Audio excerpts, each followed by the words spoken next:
All right, good morning, Mr. Hunter. We're bringing you back because you now have a new fugitive case and you have a new lawyer. What would you like?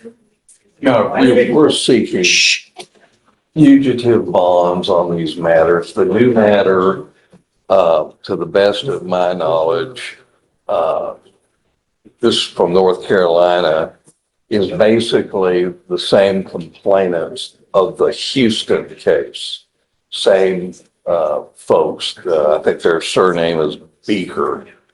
I think a $30,000 bond has been set in the case here in Harris County.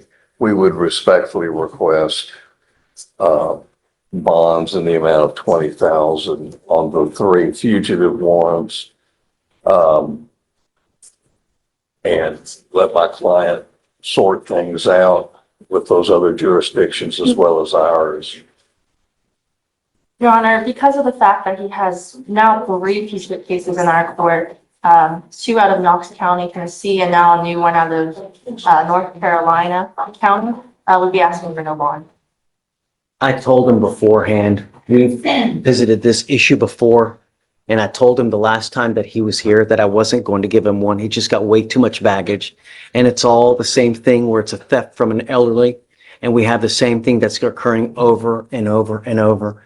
You know, and it scares me that if we let him out, is he going to pick up a 5th case, you know? Or it's so much baggage. He scares me, you know? And he does have, he's kind of been a resident of this area, you know, for 25 years. So I get it, but he's got a lot. He's hopscotching with the states as far as criminality, right? He's got 2 cases in North Carolina, or 2 in Tennessee, 1 in North Carolina. Now he has 1 here. He's got, in 3 different states, he's got charges. It's too much. And I think that because of that, he's a big flight risk, and I don't want to lose him. You know, and he knows this because I've told him this before. You're not the first person that has approached on me with this, you know? So yeah, it's just, you got to understand that there's a lot that comes with this, right? If it was 1, perhaps, right? But you've got 3 in 3 different states. It's way too much. You know, at some point, it's got to stop. Now's that time. So the idea is, that has he made bond? He hasn't made bond on the cases upstairs, right? So because you have not made bond, the 14 days here that would normally kick in is told if and until that hold upstairs is released. So if you're able to make bond on that theft case upstairs, that would kick in the 14 days for those states to come get you. And then they would have to battle it out as to who comes and whatnot, and, you know? So I guess just let me know what you guys want to do. The felony court is set for March 11th. Typically what we do is we just set it the day after. And I'm sorry, Mr. You know, but it's just too much. Yeah. Your Honor, I do also want to add, he hasn't waived on this new North Carolina case, so he wants to start that clock today. Hey, I'll let you guys see if that's something that you want to do. You know, if not, we can go ahead and get a governor's warrant. That'll take 90 days. But, you know, if you post bond on the case upstairs, that would get the ball rolling really, really quick. So, okay. You guys let me know what you'd like to do. Thanks.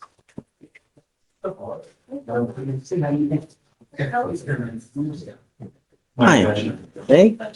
Happy Friday, man. Happy Friday. We are here. Who do we have here?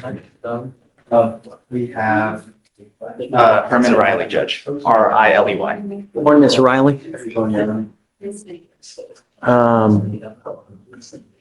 Requesting bond. Okay. Mr. Riley, I've never met you before. I don't know you. I got to get to know you in the short time that we have here to see who are you? Are you a danger to our community? Well, Whoa, did you catch that?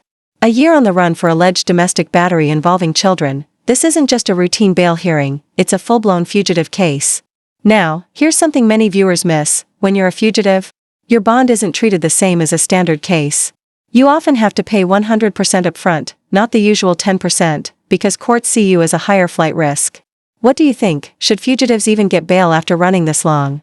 everybody tells me that, right? Hold on. I know that you have a statement that you want to say, but what really matters is the paper.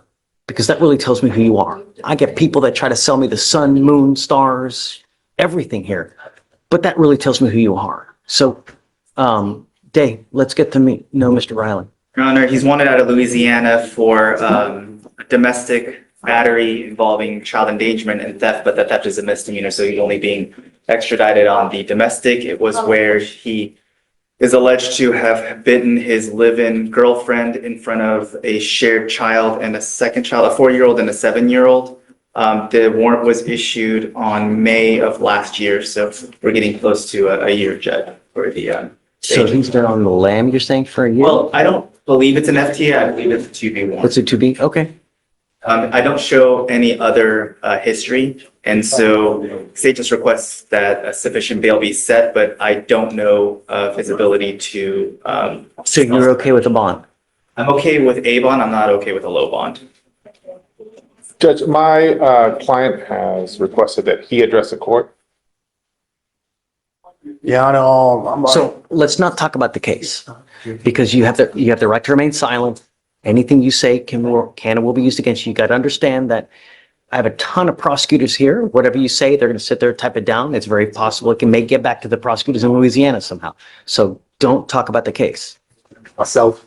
My only concern is, if I set you a bond, number one, are you going to be a danger to our community? Number two, are you going to go back to Louisiana? Those are the main and primary concerns. That's what I want to assure you of. Okay, right now I'm working. If I stay here 14 days, I may lose my job. I pay on child support and everything. I talked to the bondsman in New Orleans already. So as soon as I go up there, he gonna walk me out. I'm gonna take care of the bonding and everything. But I just want to let you. It's set there.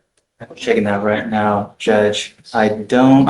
No, there's no bond set, which means they'll set one as he self-surrenders, but I don't know what they would set it at. So typically the way it works is if we set you a bond, give you 14 days from the date of your release to go turn yourself into Louisiana. If you fail to go do that, you have to understand that there are serious consequences. I will revoke the bond, set it at 0, and I'm not going to give you another one. I don't care if you're kicking and screaming and Jesus told you to do something. I don't care. We give you one shot to go turn yourself into Louisiana. You understand? Yes, sir. Okay, so let's talk about a bond amount. Your Honor, due to the offense and the fact that 2 minor children were present and the age of the warrant, is a state requests a bond of $7,500. Judge, we'd request a bond set of 1,000. Big difference. It's pretty big divide, Judge. So the problem is that because you're a fugitive, right? You are an inherent flight risk. So the normal 10% that one would have to pay to typically bond out usually does not apply in fugitive cases, as far as I've been told. So you will probably have to pony up 100% of the money to be able to bond out on a fugitive case. So I guess speak with him, let me know, what's something that you guys. He told me he could make $1,000 bond. Yeah, I think 1,000 is too low. That's the amount that he can make. That's too low. I mean, that's what we do on normal cases, not just,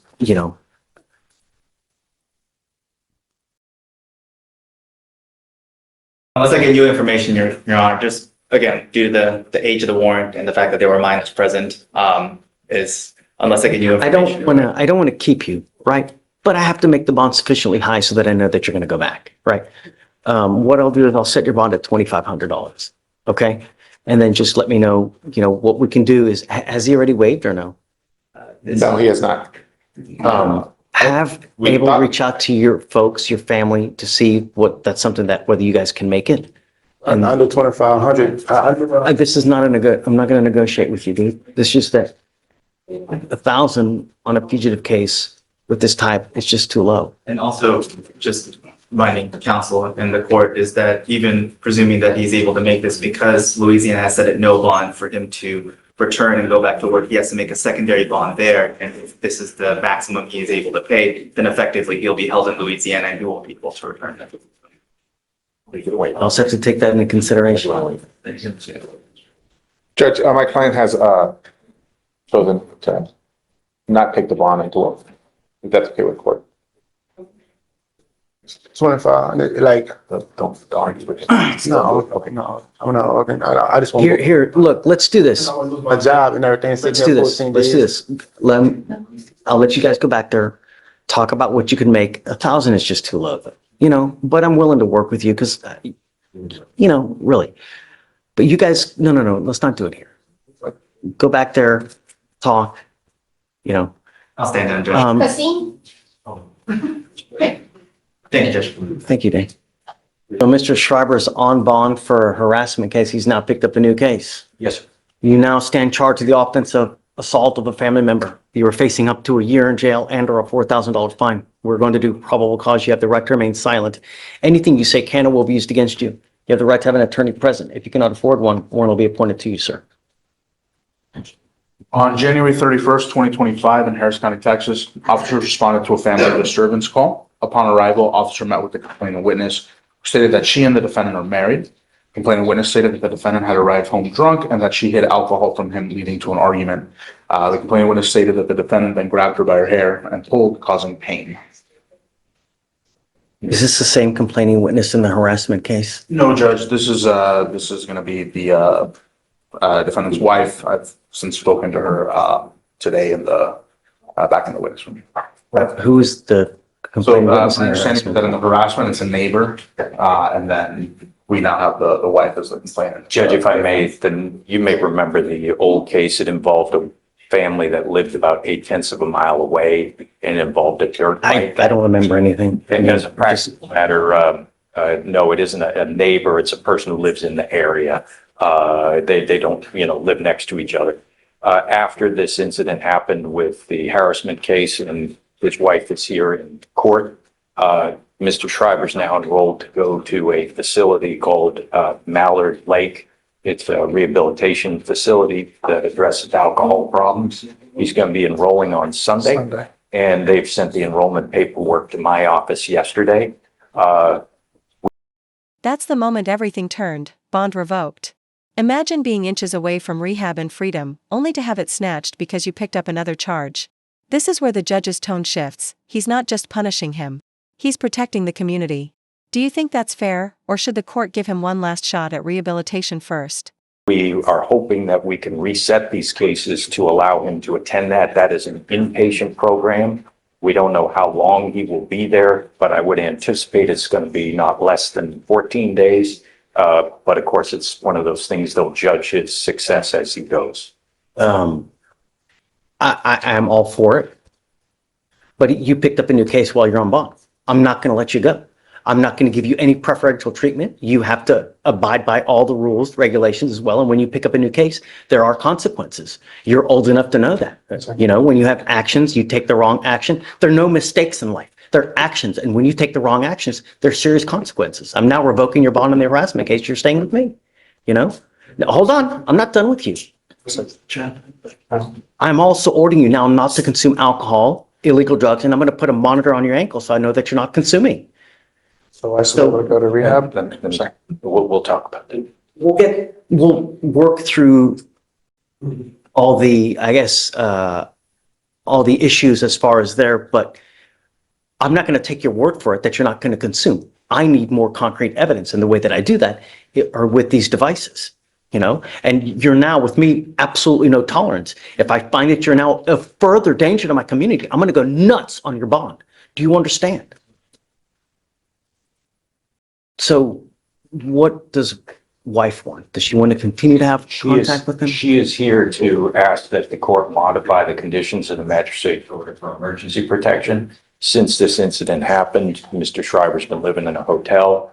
They've abided strictly, even with their communication and transportation today, with the no contact. However, she is asking that we remove that restriction and instead go with the no threatening or harassing communication. I've spoken with her and confirmed all of counsel's represented, and we're not going to be unopposed. We're not going to be opposed to modifying it to no threatening or harassing. So you have an order for protection that's been put in place by the magistrate. I'm leaving everything in that order intact except for one thing. Well, I guess two. Does the MOAP also say no contact as well? It says no contact and don't go to their. Got it. Okay, so I'm going to modify two things. The first thing I'm going to do is I will take off the residential restriction. Number two, I'm ordering you not to have any threatening or harassing contact with the complaining witness in this case.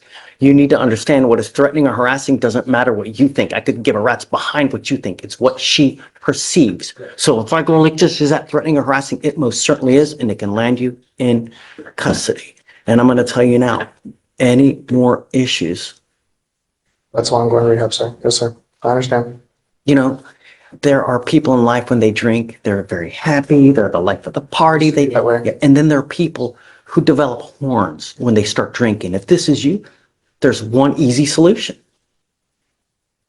So what we'll do is I'll put the monitor on him. I'll waive the fee. Okay. I guess, correct. No alcohol, no drugs, random testing, no weapons, no threatening or harassing contact with the complaining witness, the scram monitor, waive the fees. Get with me as far as the facility and what they say about him having the device on and if they're okay with it, if they're not okay with it. If they're not, then we can work something out. But the minute he gets out, the next day he's got to get the monitor on if they have a problem with it. And then you must charge this device every single day. If the battery goes dead, so does your bond. Do you understand? All right, so I'll set the new bond at 5,001 on the harassment case, and then we're done. All right, goes with you. Okay, Mr. Downey, so just We'll get a reset, maybe 45 days out, should give us enough time. do that. I need proof, though. Like, get me proof that he's actually enrolled and how long he's going to be there. On the harassment case, he's going to make bond. They'll give you a 7-day setting on that afterwards. Feel free to get with Victoria so that way you can match up the date after you get the new date, and then I have the paperwork. How do you want me to get that to the court on the? if you want to email it to us, it's okay. Email, Okay, probably the easiest. That way you don't have to come in and waste time. no problem. Yeah, I will get it to you right now. And then just one more thing, always just CC Sebastian. That way they always have it as well. Okay. No problem. Okay, all right, guys. Mr. Castillo, you're charged with theft. You're facing up to 6 months in jail and or a $2,000 fine. We're going to do probable cause. You have the right to remain silent. Anything you say can or will be used against you. You have the right to have an attorney present. If you cannot afford one, one will be appointed to you, sir. On January 31st, 2025, an officer was working an extra job at Home Depot and was alerted by the loss prevention officer that the defendant had entered the store, putting multiple power tools in a basket, and exited the store with unpaid merchandise inside the basket. The officer was sitting in a motor vehicle and observed the defendant exit the store beyond all points of sale and head north in the parking lot. The defendant entered apartments across the street. The officer observed the defendant pushing baskets and approached the defendant. The defendant attempted to flee. The officer deployed a taser and placed the defendant in custody. The total value of items stolen was $519.98. Got it. All right, Mr. Castillo, I'm going to find that there's probable cause to go forward with the case. I'm ordering you now not to go back to any Home Depot. Do you understand? If I find that you do, I'm going to revoke your bond, put you in jail. No more PR bonds for you. You mind filing that, please? Okay. Tell me, do you have the ability to hire a lawyer, sir? Yes, sir. You don't want to apply for a court appointed? I don't want to talk about the case. Do you want a court appointed lawyer? I mean, I could get one, but if I hire a lawyer, then I don't need the lawyer you're gonna give me. Sorry? I'm gonna go ahead and get a lawyer for myself. You don't want a court appointed lawyer? Okay. If you have a problem and you're not able to, just come back, let us know, and then we can appoint your lawyer.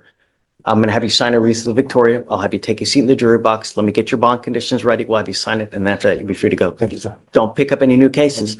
Behave yourself. Yes, sir. You understand? Yes, sir. Okay, man, come on. Ms. Gray, you're charged with driving while intoxicated. You're facing up to 6 months in jail and or a $2,000 fine. We're going to do probable cause. You have the right to remain silent. Anything you say can or will be used against you. You have the right to have an attorney present. If you cannot afford one, one will be appointed to you, ma'am. Okay? On January 31st, 2025, at approximately 1:34 a.m., officer observed a vehicle fail to signal a lane change in Harris County, Texas.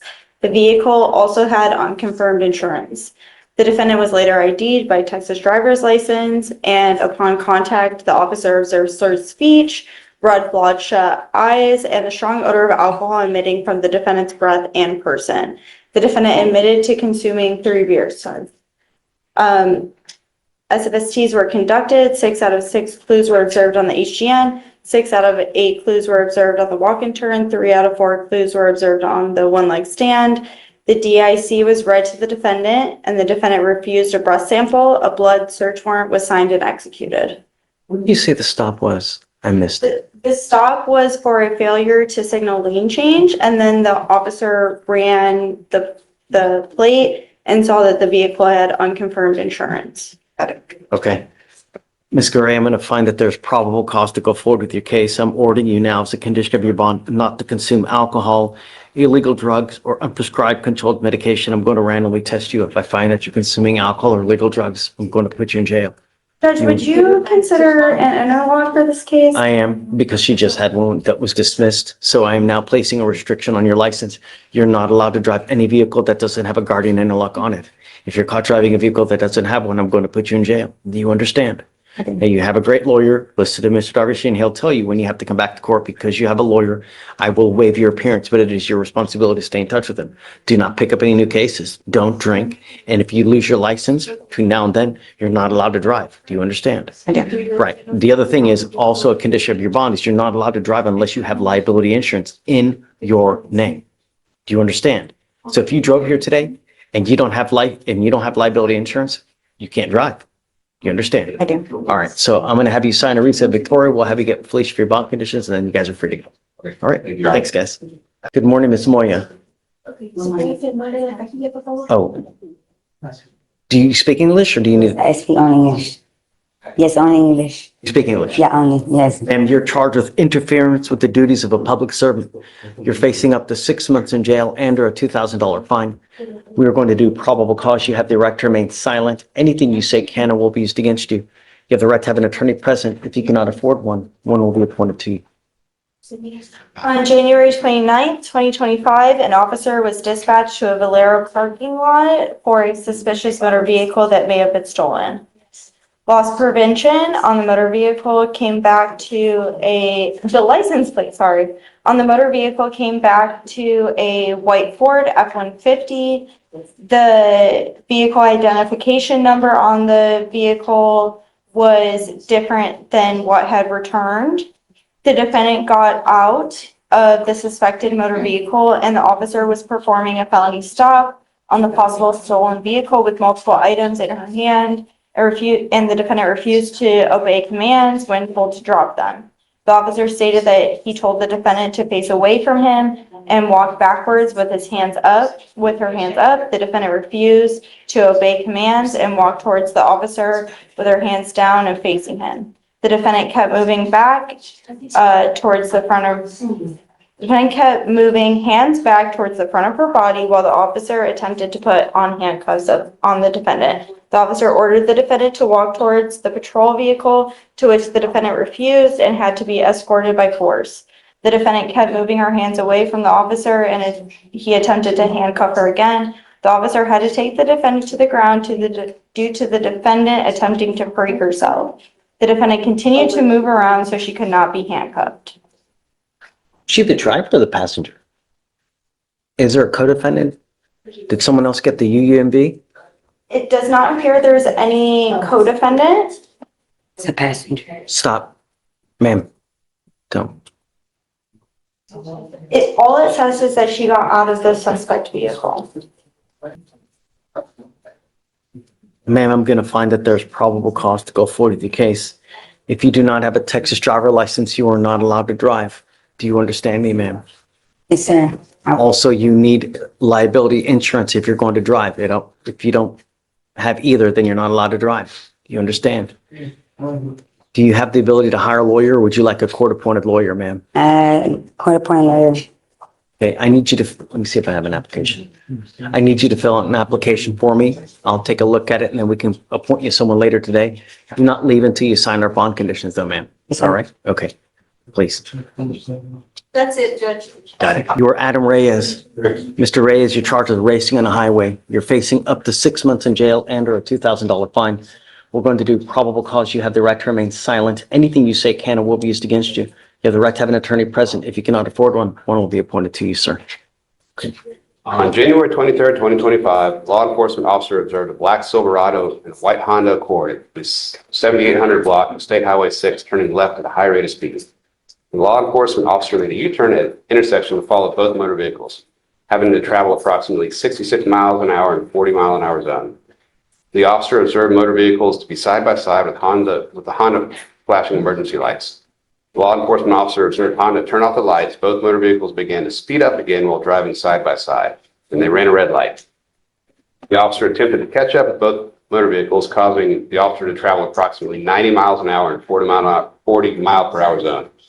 The officer briefly lost sight and re-observed the Silverado as the motor vehicle continued traveling eastbound. Traffic stop was initiated. The officer made contact with defendant, driver, the sole occupant. The defendant stated when asked about high rate of speed, "No, I was on my way home with my friend Adam, and Adam was following me home." The co-defendant arrived claiming he was there to check on the welfare of the defendant. The co-defendant stated, "I was following them home, but I broke off because I wanted to get something to eat." Defendant ID'd with a Texas driver's license.